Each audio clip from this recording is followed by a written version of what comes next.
the last librarian of Sector 7. Part 1, The Boy Who Remembered Everything. A forgotten corner of the galaxy. In the abandoned data archives of Station Meridian, a human boy named Eli Chen sat surrounded by broken memory cores and flickering holographic displays. He was 12 years old, thin as a wire, with dark eyes that seemed too old for his young face.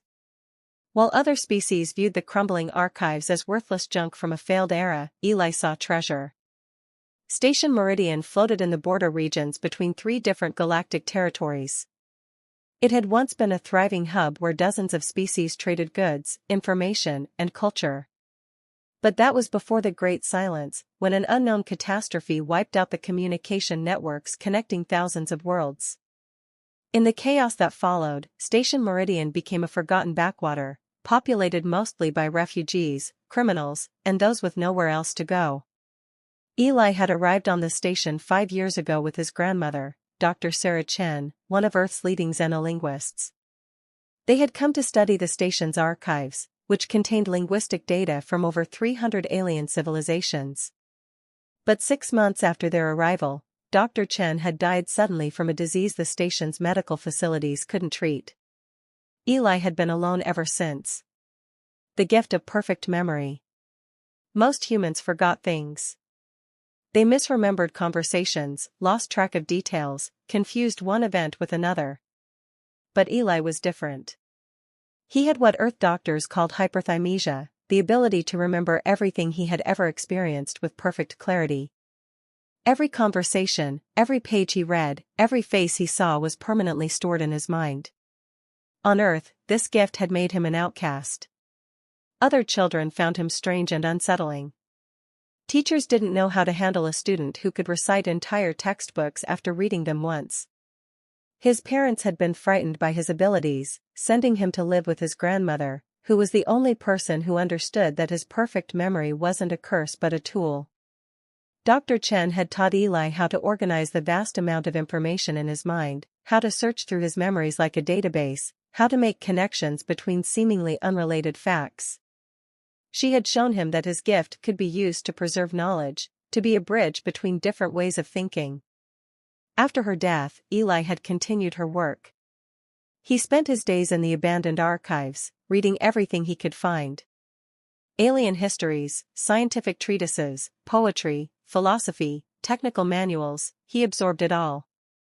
The station's other residents thought he was crazy, a weird human kid wasting his time with useless old data. But Eli knew something they didn't. Knowledge was never useless. It was just waiting for the right moment to become valuable. An unexpected visitor. Eli was reading a Xinthian medical text when he heard footsteps in the corridor outside. He looked up, surprised. Nobody ever came to the archives anymore. The footsteps stopped at the entrance, and a figure stepped into the dim light. She was Calroth, one of the insectoid species that dominated several sectors of the galaxy. She stood nearly 7 feet tall, her chitinous exoskeleton a deep emerald green, her compound eyes reflecting the light from Eli's reading screen. She wore the silver insignia of a Calroth scholar seeker, one of the highest ranks in their society. "You are the human child who lives in the archives," she said in perfect universal standard, her mandibles clicking softly as she spoke. "My name is Eli," he replied, standing up. "Can I help you?" The Calroth tilted her head, studying him. "I am scholar-seeker Vriala. I have been searching for someone with knowledge of pre-silence communication protocols. The station administrator said I might find such a person here, though he seemed to think it was a joke." Eli's perfect memory immediately retrieved dozens of relevant files. What kind of protocols? Quantum fold? Subspace relay? Organic neural nets? Vriala's antennae twitched in what Eli recognized as surprise. "You know these things?" "I've read about them. My grandmother studied communication systems from over 200 different civilizations. All her research is in my memory now." "In your memory?" Vriala moved closer, her compound eyes focusing intently on Eli. "You mean you have accessed her files?" "No. I mean I remember everything she taught me and everything I've read since she died." I have perfect recall. The Calroth was silent for a long moment. Then she made a gesture that Eli recognized from his reading as a sign of respect among her people. The galaxy thought such abilities were myths. Stories told about ancient prophets and data spirits. You are saying this is real? It's real. It's a human thing. Rare, but real. Why do you need information about old communication protocols? A desperate mission. Vriala's antennae drooped slightly, a sign of distress. My people are dying, she said quietly. There is a plague spreading through the Calroth colonies. We know there is a cure because we had it before the Great Silence. The formula was stored in our central medical database, but that database was destroyed when the communication networks failed. However, we have discovered that a backup was transmitted to an archive station before the silence. This station. But we cannot access the old systems. The technology is incompatible with our current methods. Eli's mind was already racing through possibilities. The old archives used multi-layered encryption with biological authentication keys. You'd need someone who could read the original programming languages and understand the logic of the species who designed them. Exactly. And such knowledge is lost. Our scholars have spent years trying to crack the codes, but we have failed. Time is running out. Thousands die every day. I can help you, Eli said immediately. Vriala's compound eyes glittered. You are a child. This is work that has defeated our greatest minds. I'm a child who has read technical manuals from 73 different civilizations' archive systems. I know 15 extinct programming languages. I understand encryption theory from 17 different mathematical traditions. And I can remember every single detail perfectly. He paused. Your people are dying. You came here looking for help. I'm offering it. The scholar-seeker was quiet for a moment. Then she said, if you can do this, the Calroth Collective will owe humanity a debt that can never be fully repaid. Will you try? I'll do more than try, Eli said, already heading toward the deepest section of the archives where the oldest systems were stored. I'll succeed. That's what humans do. We remember things that others forget, and we use that knowledge to solve impossible problems. As they walked deeper into the abandoned archives, past rows of darkened screens and silent machines, Eli felt something he hadn't experienced since his grandmother died: purpose. He wasn't just a strange kid with a weird gift anymore. He was about to become something the galaxy desperately needed. He was about to become a bridge between the past and the future, the code that saved billions. Cracking the impossible lock. The archive's central vault hadn't been opened in over 30 years. Dust covered the entrance, and the access panel flickered weakly when Eli placed his hand on it. Vriala stood behind him, her antennae twitching nervously. The deeper archives require biometric authentication from authorized personnel, the scholar-seeker said. We have tried every Calroth genetic signature. None work. Eli closed his eyes, searching through his memories. His grandmother had brought him here once, years ago, shortly before she died. She had shown him something. What was it? His perfect memory replayed the moment with crystal clarity. The system doesn't care about species, he said, opening his eyes. It cares about intent. The original builders believed knowledge should be accessible to anyone seeking to preserve life. We don't need a genetic key. We need to demonstrate medical emergency protocols. He began typing on the ancient interface, using a programming language that had been dead for decades. His fingers moved with confidence, pulling commands from memories of obscure technical manuals he had read years ago. The system responded, hesitantly at first, then with growing recognition. How do you know this will work? Vriala asked. Because I read the original design specifications. The architects of this archive were a species called the Preservers. They believed that medical data should never be locked away during a crisis. They built an emergency override specifically for plague situations. The vault door hissed and began to slide open. Blue light spilled out from inside, illuminating decades of preserved data cores. Vriala made a sound of amazement that echoed through the chamber. Racing against time. Inside the vault, thousands of crystalline data cores floated in suspended animation fields. Each one contained terabytes of information from civilizations across the galaxy. Finding the Kalroth medical database would be like finding a specific grain of sand on a beach, for anyone else. But Eli's perfect memory gave him an advantage. Your people transmitted the backup during the final days before the silence, he said, his eyes scanning the arrangement of cores. That means it would be in the emergency medical section, subsector Theta. The cores are color-coded by transmission date. He moved through the vault with confidence, his mind cross-referencing dozens of organizational systems simultaneously. Vriala followed, increasingly amazed by the human child's ability to navigate the complex archive. Here, Eli said, stopping before a cluster of amber-colored cores. These are from the right time period. Now I just need to identify which one contains Kalroth data. He carefully removed one core and connected it to a portable reader. The device struggled with the ancient format, but Eli had anticipated this. He pulled out an adapter he had built from scavenged parts, something his grandmother had taught him how to make. The core activated, and streams of data flowed across the reader's screen. Eli's eyes moved rapidly, absorbing information at an impossible rate. Not this one. It's Beltran agricultural records. He tried another core. Then another. Hours passed. Vriala watched in fascinated silence as the human boy worked with unwavering focus, his perfect memory allowing him to instantly recognize and categorize each data stream he encountered. On the seventh core, Eli suddenly froze. This is it. Kalroth Central Medical Archive, last updated 48 hours before the silence. I can see the plague cure formula in the index.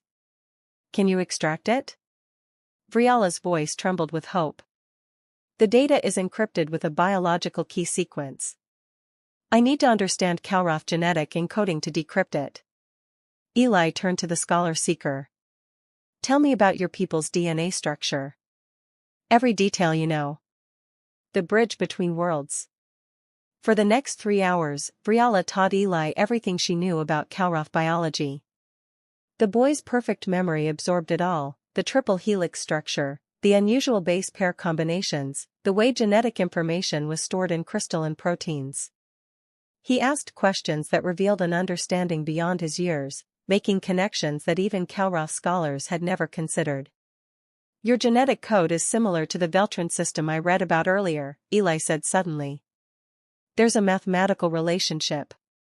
If I apply a transform matrix based on that relationship, I should be able to generate a valid decryption key. His fingers flew across the keyboard, writing code that blended multiple alien programming languages into something entirely new. Vriala watched in awe as the human child created solutions that bridged gaps between civilizations that had never even met. The screen flashed green. The encryption broke. The cure formula appeared in perfect detail. Vriala's antennae went rigid with shock. You did it. You actually did it. Write this down, Eli said, already reading the formula aloud from memory.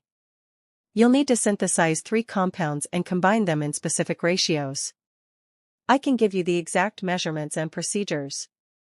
As Vriala frantically recorded the information, transmitting it directly to her people's medical facilities, Eli continued reading through the database. There's more here. Treatments for 17 other diseases your people might face. Advanced surgical techniques. Genetic therapies. Your ancestors stored everything they knew. How can we ever thank you? Vriala asked when the transmission was complete. You have saved billions of lives. Eli looked up at her, his young face serious. You can help me make sure this never happens again. The Great Silence destroyed so much knowledge. But it's not all gone. It's scattered across old archives like this one throughout the galaxy. Someone needs to gather it, preserve it, make sure it's accessible when people need it. You wish to become a keeper of knowledge? Vriala's antennae curved in respect. Among my people, such individuals are honored above even our rulers. I just want to do what my grandmother taught me. Knowledge is meant to be shared, not hoarded or forgotten.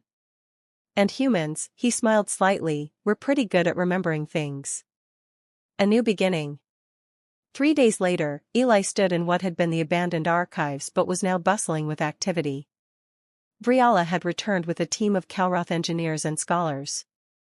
They were carefully cataloging the vault's contents, building new interfaces that would make the ancient data accessible to modern systems. The Kalroth Collective has voted to fund the complete restoration of this archive, Vriala announced. Furthermore, we are establishing a new institution, the Interspecies Library. Its purpose will be to gather, preserve, and share knowledge from all civilizations. And you, Eli Chen, are appointed as its first chief librarian. Eli felt overwhelmed. I'm 12 years old. You are young, Vriala agreed. But you have proven that humans possess abilities the galaxy has underestimated. Your perfect memory, combined with your grandmother's training and your own creativity, makes you uniquely qualified for this role. Besides, her mandibles clicked and what Eli had learned was a Kalroth smile, you will have help. Scholars from 17 different species have already volunteered to work with you. Over the following weeks, representatives from civilizations across the sector arrived at Station Meridian. They brought fragments of lost knowledge, damaged data cores, partial archives, oral histories preserved by elders. Eli absorbed it all, his perfect memory becoming a living library that connected information across species and time periods. A young Thrandian physicist discovered that Eli could recall obscure mathematical theorems that her people had lost. An elderly Morphex historian found that the boy could recite songs and stories from cultures that had vanished centuries ago. A Xenthian doctor learned that Eli had memorized medical techniques from dozens of civilizations, including some that might save Xenthian children from a genetic disorder. The human who united worlds. One evening, 6 months after everything began, Eli sat in his new office, a comfortable space overlooking the restored archives. Vriala joined him, carrying 2 cups of a beverage she had learned humans enjoyed, tea. The Council of Species convenes next month, she said, settling into a specially designed chair. They wish to meet you. They want to understand how one human child has become so important to galactic knowledge preservation. What will you tell them? Eli asked. The truth. That humanity possesses gifts the galaxy has overlooked.